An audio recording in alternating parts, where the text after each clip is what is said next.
കല്യാണത്തിന് മുമ്പ് ഒരു കുഴപ്പമില്ലാത്ത പെൺകുട്ടിയായിരുന്നു. കല്യാണത്തിന് ശേഷം പൊട്ടിത്തെറിച്ച് സംസാരിക്കുന്നു, വഴക്കുണ്ടാക്കുന്നു, മാനസിക രോഗിയെ പോലെ പെരുമാറിക്കൊണ്ടിരിക്കുന്നു. നിങ്ങളുടെ കുട്ടിക്ക് എന്തോ കുഴപ്പമുണ്ടെന്ന് ഭർത്തൃ വീട്ടുകാർ പറയുന്നു.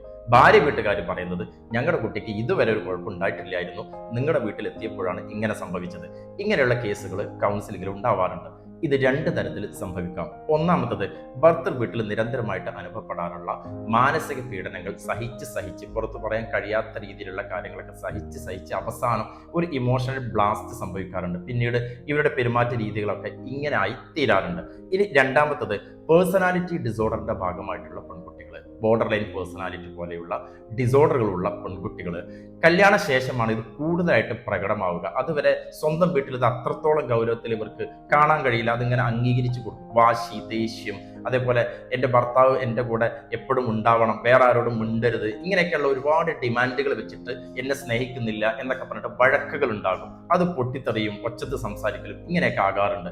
ഈ രണ്ട് രീതിയിലുള്ളതിൽ ഏതാണെന്നത് നിങ്ങൾ ഒരു പ്രൊഫഷണലിന്റെ സഹായത്തോടെ കണ്ടെത്തണം. അല്ലാതെ കുടുംബക്കാർ തമ്മിൽ അങ്ങോട്ടും ഇങ്ങോട്ടും വഴക്കുണ്ടാക്കിയിട്ട് ഈ പ്രശ്നങ്ങൾ രൂക്ഷമാകുക അല്ലാതെ ഒരു പരിഹാരം ഇതിനകത്താകില്ല. ഇങ്ങനെ ഏതെങ്കിലും ഘട്ടത്തിലൂടെ നിങ്ങൾ കടന്നു പോകുന്നു എങ്കിൽ നിർബന്ധമായിട്ടും ഒരു പ്രൊഫഷണലിന്റെ സപ്പോർട്ട് എടുക്കുക. എവിടെയാണ് പ്രശ്നം, ബുദ്ധിമുട്ട് എന്നുള്ളത് കണ്ടെത്തുക.